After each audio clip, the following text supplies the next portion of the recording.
All right, what's up, my friends? Hope you guys are doing well. Hope you're having a great week, making some music, getting some goosebumps. We're freaking lucky and blessed to get to do this.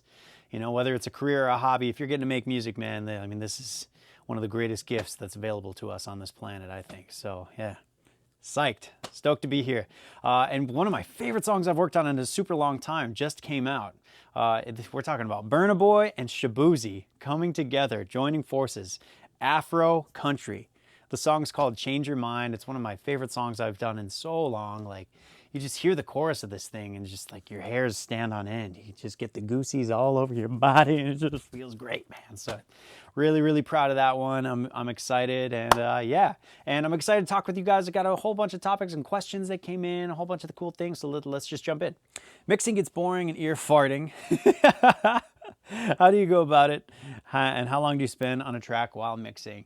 Yeah, so for me, it's less about the ear fatigue and it's more about like the brain perspective fatigue, right? So after just going and going and going for a while, I get way too zoomed in, usually on like the snare drum or on a certain frequency range. And I just need to zoom out. I need to stop. And I've found that like just even stopping playback for like 15 seconds, 20 seconds of just silence, or 20 seconds of like going back and listening to Armchair Expert or one, you know, Theo Vaughn or one of my YouTube guys that just plays in the background. I'll switch gears and just listen to somebody else talk for a little bit. And then I'll get back to mixing and it's like, boom, reset. Perspective's been reset. It's great. Sometimes sending the material off to the phone speaker, or I've got the NS10s over there, which is another cool new thing. Usually I've in my rooms, I've had the monitors all kind of in front of me or kind of off to the side. This is a new thing. I have the NS10s like literally behind me now. So when I switch over to my second set of monitors with my little controller, my little remote, it pops out of there and it's hitting the room differently. It's obviously hitting my anatomy differently. The sound's coming at me from behind. But so not only is this a different source, it's giving me a different perspective. It's just hitting my stimuli in a new way, which helps keep things fresh, keeps things exciting.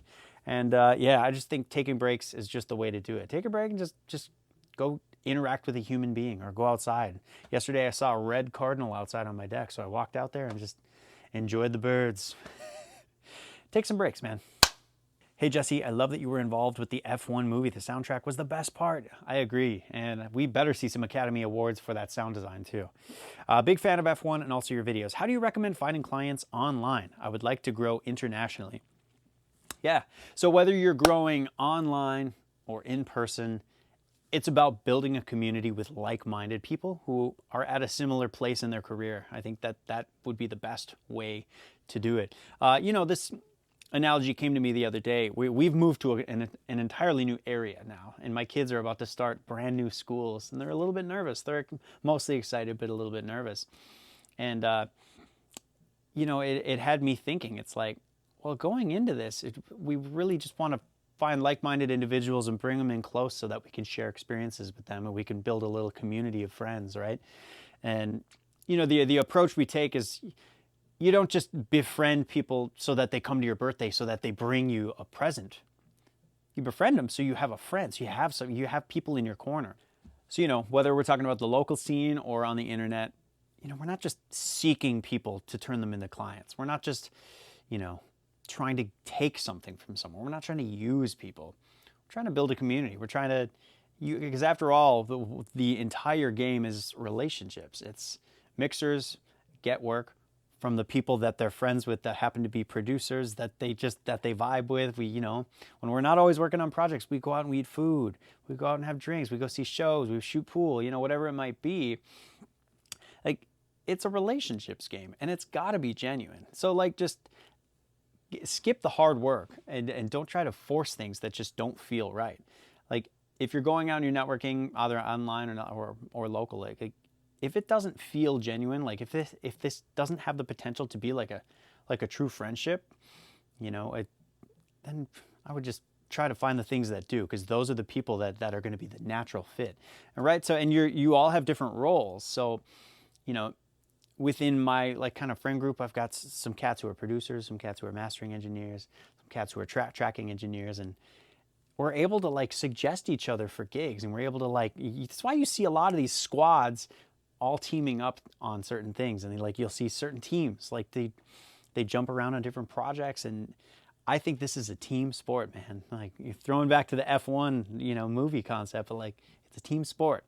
So as far as reaching out to people, I would avoid doing this like cold, like, hey, I'd love to mix something for you, and just also just shooting up to like people who are like higher artists than you. It generally, I've never had a lot of success with that, but finding people who are on my same skill level and same level of achievement and accomplishments, and maybe, in a sort of a similar league, that can be really cool, where you can befriend them and you show some interest. Also, it just really helps to promote and create content that's just showcases what your skills are, what your unique kind of aggressive angle to this crowded space is. And if you're having trouble, then maybe you haven't quite established what your unique offering to this industry is. Because you've got an edge, or you have an edge you haven't found yet, and you need an edge, and you got to stand out and do something.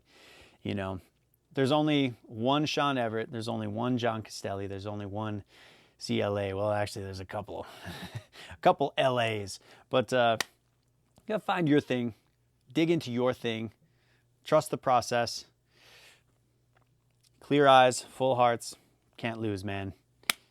Be a good person, get out there, just do it, have fun. Okay, this is a comment related to the mixing with my dad video. At 320, I said, oh, there's too much hi-hat, and my dad said, that's because you're young. This is something we've always argued about. His complete, he loves what I do, but his opinion of my work is that I'm just not blending in enough overhead cymbals, sibilants on both. Like, it's a very age-dependent issue that I, after 35, almost 40 years on the road, he is not able to hear a lot of that information up there anymore. And I deal with this with some of my older clients too. Like, I'm working with this really, really just legendary rock producer right now. And yeah, no matter how bright I make this mix, like he's just craving more aggressive bite in the top end. And I'm just like, dude, it's ripping my face off right now. But like, dude, if that's the vision he has in mind for it, especially if the demographic is going to be, middle-aged to super old people, which I'm getting up there too now. But if it's going to be that, like, mix for the market. Mix for the market. That is that the new one? Mixwiththemasters.com, mix for the market. And yeah, you got to know who you're mixing for. And then I get the opposite, where I'll turn in things for like Gen Z clients, and they're like, dude, this is so bright. And they are clearly hearing a way more extended top end in their young ears than I am at my age. So, keeping young assistants around is a really, really golden thing. My guy Jackson is great. I can bounce things off of him and say, hey man, how's this feeling? He's going to comment on this and say, you've literally never done that, Jesse. So, but now I'm going to. Yes, AirPods mixing course. Yes, yes, yes. No one out there teaching that. Yeah, I am like knee deep in writing this AirPods mixing course, because there is so much to this. And I've been deep diving so hard. The measurements and the curves and the things that I'm learning about what the AirPods do in the different noise cancellation modes, and what they do at different volumes to compensate for the Fletcher-Munson loudness curve. Like, it's so much. So the person below this comment said, I think it's kind of pointless. AirPods are going to stop sounding shitty soon. Not really the point of the course. The point of the course is actually to empower people to be able to make a mix on AirPods that sounds great there, but that also translates to everywhere else. Because in my experience, the AirPods have so many kind of blind spots. They have like areas where I just don't even hear certain frequencies, and I hear just massive dips. It's just like they're a very flattering speaker source.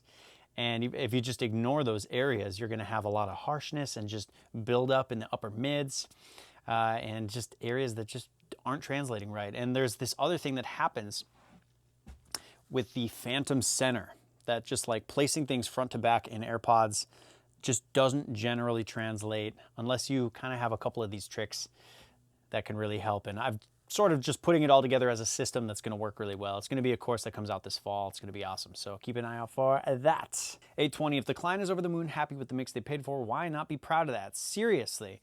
Well, yeah, this was related to something that I had said in a previous video, where I was saying, man, it's a disappointment to me when I get a V1 approval, because this is really the antithesis to a lot of the narratives that I see out there.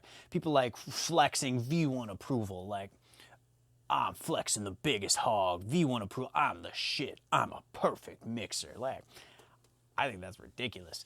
And I've just seen time and time and time again, like I used to feel that way, and it kind of comes from a place of laziness. It's like, well, I did my work, and it comes from a place of ego, and there's a hint of narcissism in there. It's like, I did my thing, I put the song where it needs to be.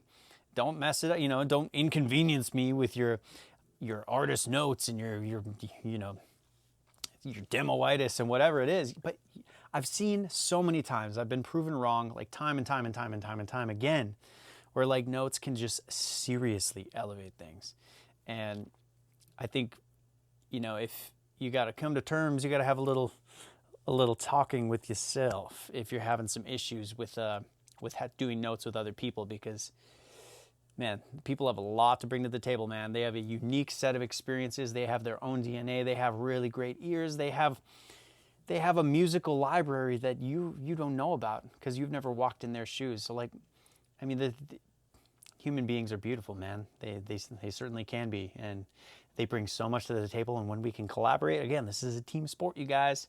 Team sport, mixing. Let's complete the records together, because it really can make things that much better. And I will say too that I think as an artist develops the confidence and the language to be able to convey what they're thinking to the engineer, I think that takes time and experience. And a lot of times early on, artists just don't know what to say. And as they develop that, they get more and more proud of the work that they get to put in. They ultimately just feel better with the final product.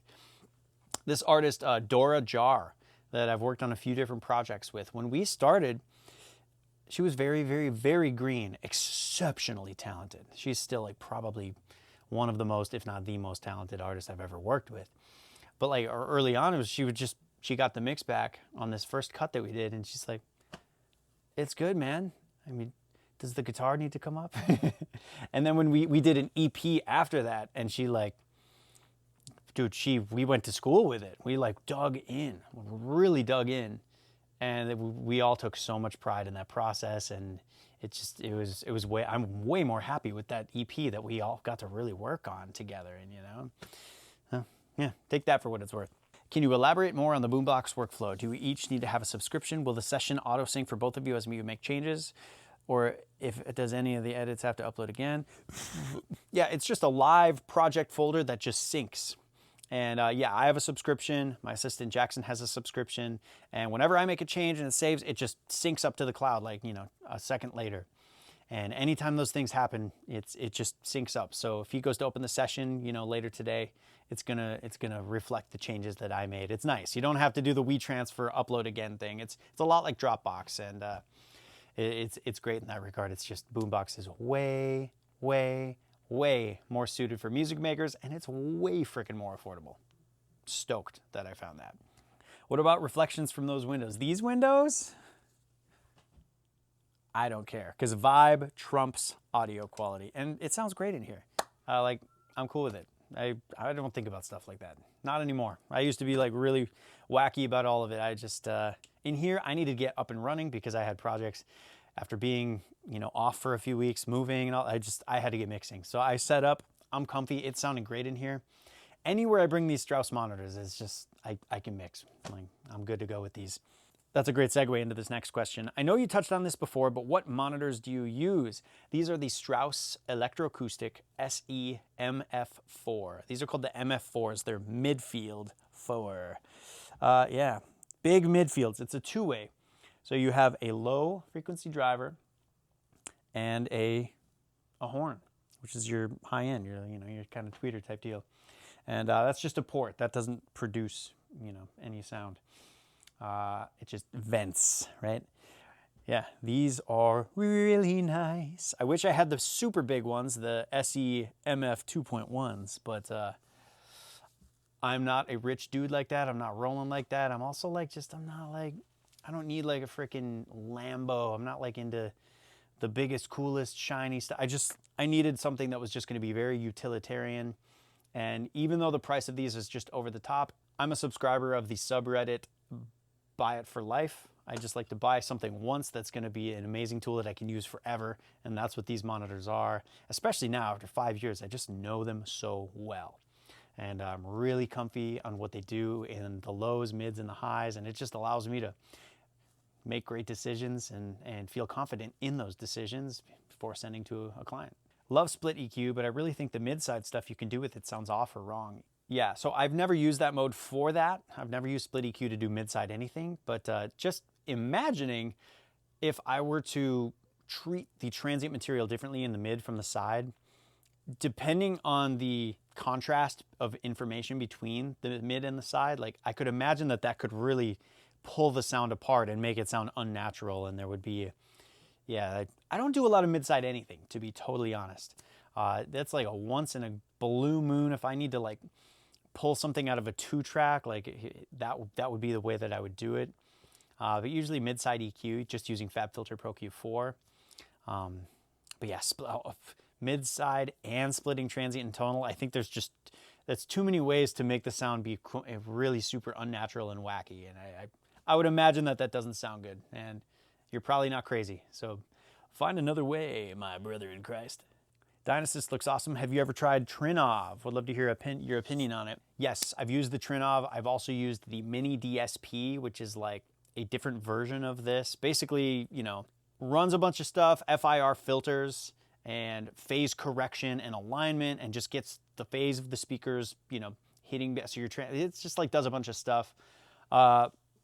I was into it. It's cool. Honestly, these days I'm just using Sound Source because I just like to be able to tune the EQ of the speakers myself. Like, this was just the way that we did it when I was running around with the band. My buddy Matt, who ran front of house, like this is what we would do. You know, we would load up the speakers. He would play 1 or 2 or 3 songs that we just knew really well, and he would adjust the 31 band for the system. Nobody was measuring and reading. There was no autocorrect. We weren't using Smart. We weren't. I mean, it was just like tune the room to make the master sound like it's the master you're familiar with, and then just start mixing.